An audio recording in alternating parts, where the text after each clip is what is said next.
Now we will do one numerical problem on the topic of three moments theorem that we discussed in the previous video. Now we are going to take the case of continuous beams with simple support ends. So we are not going to take any fixed support, we are going to take simply supported ends. Now the question is, a continuous beam ABC 10-meter long rests on three supports A, B and C at the same level and is loaded as shown in figure. So this is the continuous beam that we have. It is subjected to a point load of 3 kN and a UDL of 1 kN per meter on the span AB and BC respectively. These are the lengths. Now we have to determine the moments over the beam and we have to draw the bending moment diagram. Also, we have to calculate the reactions at the supports and draw the shear force diagram. So first of all, we will draw the bending moment diagram. If you remember, the the total bending moment diagram of a continuous beam is the summation of, or is the superposition of, the free bending moment diagram and the end moment diagrams. So first of all, we will draw the free bending moment diagram. In order to draw the free bending moment diagram, we take individual spans and then convert them into simply supported spans, okay? And then apply the same external load that is given on the question and then find out the values of the bending moment. So if you see this beam which is given in the question, this beam has two spans AB and BC. So first of all, we are going to take the AB span. So we have taken AB span. Now convert both the ends of AB into simple supports. So these are simple supports and apply the same loading of 3 kN on this beam. So we have applied the same loading at same distances. So 2 meters from A and 4 meters from B. Now we know that for this type of arrangement, that is when a point load acts at different distances from the two supports of a simply supported beam, the maximum bending moment is under the load. So at point D, the maximum bending moment will occur and the value of the maximum bending moment is PAB upon L. Now just put the values. The value of load is 3, A is this value, B is this distance. So 2 into 4, this divided by total length of AB 6. So you will get 4 kilonewton meter. Now we will take span BC. Now same, convert BC into simply supported beam and apply the same loading as given in the question, which is 1 kilonewton per meter. Now we know that whenever a simply supported beam is subjected to a UDL, the maximum bending moment is of parabolic profile and it occurs at the midspan of the beam. So the maximum bending moment will occur at the midspan. Suppose the midspan is at E point. So ME, we know the value is WL square by 8. So just put the values. UDL is 1. The total length of the beam is 4. So 1 into 4 whole square. This divided by 8 will give you 2 kilonewton meter. Now in order to draw the bending moment diagram, see, just draw the beam ABC with the appropriate lengths as given in the question.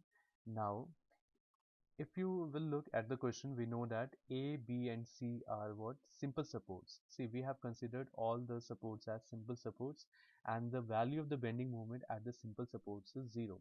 So MA, MB and MC will be 0 for free bending moment diagram. Now, at D point, the value came out to be 4 kilonewton meter. So from D point, draw a point at a height of 4 kilonewton meter. So suppose this point is this point, okay? Now we know that whenever a point load acts on a simply supported beam, the bending moment diagram is of straight line. So now join A to this point and this point to B point with a straight line. So this is your free bending moment diagram for the span AB. Now let's come to the span BC. So for BC span, the value of the bending moment, maximum bending moment, we know that will occur at point E. So from E point, that is the midspan of BC, draw a point at a height of 2 kilonewton meter because ME is 2 kilonewton meter. Now join B to this point and this point to C point with a parabolic line. So this diagram will give you the free bending moment diagram for the span BC. So this total diagram is a free bending moment diagram for the beam ABC.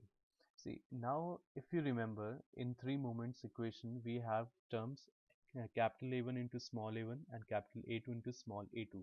So capital A1 into small a1 is, see, capital A1 is the area of the bending moment diagram of the free bending moment diagram of the span AB, and capital A2 is the free bend area of the free bending moment diagram of the span BC, and small a1 is the distance of the centroid of the area of free bending moment diagram of span AB from the support A, and small a2 is the distance of the CG of CG of A2 from the support C.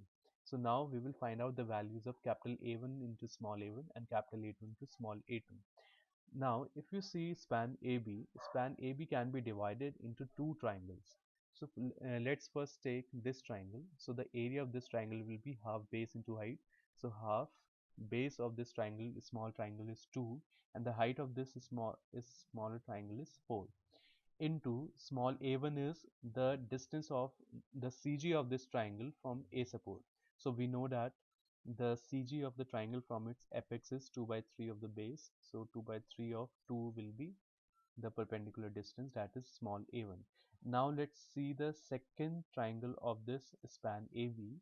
So the area of this triangle will also be half base into height into the perpendicular distance of the CG of this triangle from support A. So see, we know that the CG of the triangle from its base is, if you see this triangle, so the distance of the CG from the base will be 1 by 3 of 4. Now we have to calculate the distance of the CG of this triangle, that is this CG, from A support. So the total distance will be, if I add 2 in this 1 by 3 plus 4, I will get the total distance of this CG from the support A. So the perpendicular distance will be this. So 2 plus 1 by 3 into 4 meters. So this is your perpendicular distance. So after solving, capital A1 into small a1 will come out to be 32. Now let's come to the second span, that is BC. So capital A2 is the area of this parabola. See, the area of this shape is 2 by third of the area of the rectangle. See, if I will draw a rectangle here like this, the the area of the parabola is 2 by third of the area of this rectangle. So the area will be A2 will be 2 by 3 of area of the rectangle will be 2 is the height and the length is 4. So 2 into 4. Now the CG of this parabola will obviously be at the center, and therefore the distance of CG from the C support will be 2 meters. So therefore into small a2 will be into 2. So the value will come out to be 32 by 3. Now we know that, see, we know that the three moment equation is ma into L1 upon I1 plus 2mb L1 upon I1 plus L2 upon I2 plus mc L2 upon I2, this equal to minus 6 a1 into small a1, this divided by I1 L1 minus 6 a2 a2 capital A2 into small a2, this divided by I2 into L2. See, in the equation, if you remember, we also had the terms HA and HC. So HA and HC were the see, if suppose there is a settlement, then we have to take HA and HC, and because in the derivation we assume that the support B, it yielded through a distance, through some distance, and the height of the A point from the B support was HA and the height of the C point from the B support was HC. So therefore you have to take HA and HC term in this equation only if the supports are yielding or if the supports settle. Okay, in this question we are not given that the supports are settling or they are yielding, so we will not take those terms containing HA and HC. So this will be your final three moment equation. Now the moment of inertia, that is capital I, is same for both the spans AB and BC. So I1 will be I2 equal to I, so we will take them as I. Now since A and C are simply supported, see, if you see this diagram, if you see the diagram in the continuous beam in the question, In the supports A and C, these are simple supports, and at the simple supports the bending moment is 0. Okay, so MA and MB, the value of MA and MC, sorry, will be 0. Now put MA and MC equal to 0 and put all the values, and we will get MB equal to minus 2.4 kilonewton meter. Okay, see here, L1 will be the span of AB and L2 will be the span of BC. So the value of MB will come out to be minus 2.4 kilonewton meter. So now we have calculated the value of MB. Now we have to draw the shear force diagram. So, and in the question also it is given that we have to find the support reactions also. So in order to find the support reactions, see, so this was a beam that we were given. Now we have found the value of the bending moment at B point. So MB is equal to minus 2.4 kilonewton meter. See, now MB, that is the bending moment at B, is the summation of the moments to the right of B, to the left of B or to the right of B. So now we will see, we can write MB as the summation of a moment either to the left of B or to the right of B. So we will take one by one both of these parts, that is the left part and the right part. So first of all, we will take the left part of B. So we know that MB is equal to minus 2.4. Now MB is also the summation of the moments on the left side of B.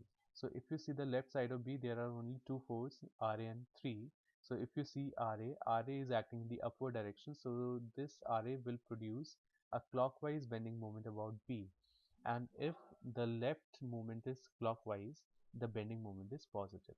So this value will be positive. So plus RA into perpendicular distance of RA from B point is 6. So 6 RA. Now if you see, this load is acting in the downward direction. So this load will produce an anti-clockwise bending moment about B point, and if the left moment is anti-clockwise, the bending moment is negative. So this will be minus. So the load is 3 and the perpendicular distance of 3 from B point is 4. So this will be minus 4 into 3, that is, now this will be equal to, we already know the value of MB, that is minus 2.4. Now put this equation, solve this equation, we will get the value of R equal to 1.6 kilonewton. Now MB will also be equal to the summation of the moment to the right side of B. So now we will take the right side of B portion. So MB can also be written as C. RC is acting in the upward direction, so this RC will produce an anti-clockwise bending moment about B point. And if the right moment is anti-clockwise, the bending moment is positive. So this will be plus, the perpendicular distance of RC from B point is 4. So 4 into RC. Now if you will see this UDL is acting in the downward direction.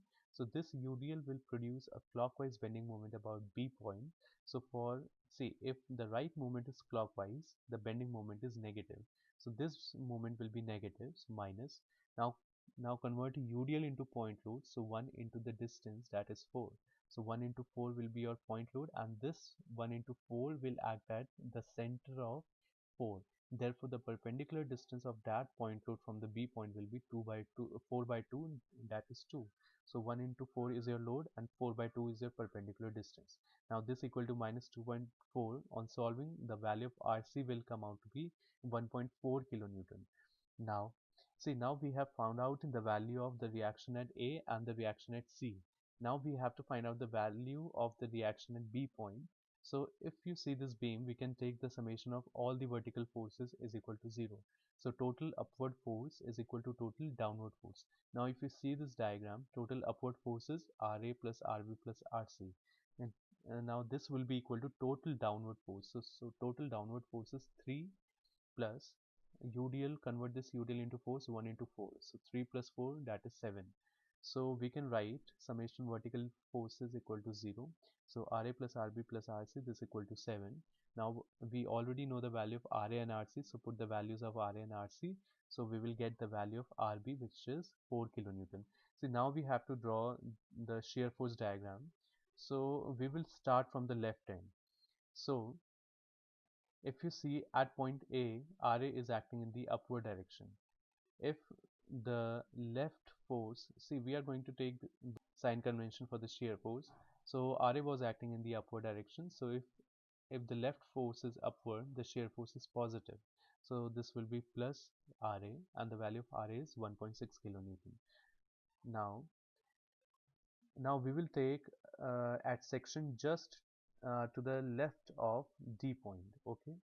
So if you will see, if you will take a section just to the left of D point, and so on the left portion of the of the D section, there is only one force, that is Ra, and it is acting in the upward direction. And if the left force is in the upward direction, the shear force will be positive. So just to the left of D, it will be plus Ra, and the value of Ra is plus 1.6 kilonewton.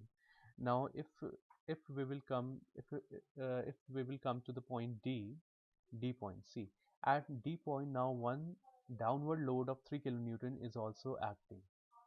Now at D point, a downward load of 3 kilonewton is also acting. So if the see if we will take a section just to the right of D, there are two forces Ra and 3 kilonewton. Ra is upward and 3 kilonewton is in the downward direction. So if the left is upward, it is positive, and so Ra will be positive, that is plus 1.6, and 3 is in the downward direction. If the left force is downward, the shear force will be minus, so minus 3. So the value of Vd will come out to be minus 1.4 kilonewton. Now let's come to the next point, that is B. So we will take just to the left of B. Now we will take a section just to the left of B. So if you will take a section just to the left of B, and see, if we are taking a section just to the left of B, this RB will not be included. Now if we will see the left part of this section, there are only two forces, Ra and 3. Ra is upward, so 1.4 is upward, sorry, 1.6 is upward, and 3 is downward, so this will be minus. So the value of the shear force at a section just to the left of B will be same, and 1.6 minus 3, that is minus 1.4 kilonewton. Now if we will come to the point B, a vertical reaction Rb is also acting in the upward direction. So if the left force is upward, the shear force is positive. So at B plus 4 will be added. So the shear force will become 2.6 kilonewton. Now let's come to the point C point. So if you will take C point, now all the loads are included. Now take the summation of all these forces according to the sign convention. So the summation of all these forces according to the sign convention will give you the value of Vc as minus 1.4 kilonewton. And now we will plot all the values. See, at A point the value of the shear force has come out to be 1.6. So plus 1.6. So we will plot the positive values above the axis. So at A plus 1.6. Now just to the left of D point, it is also plus 1.6. So mark a point at 1.6 and join these 2 points by a straight line. Now at point D, the value has gone down to minus 1.4. So below this axis, mark 1.4. Now join these 2 points by a straight line.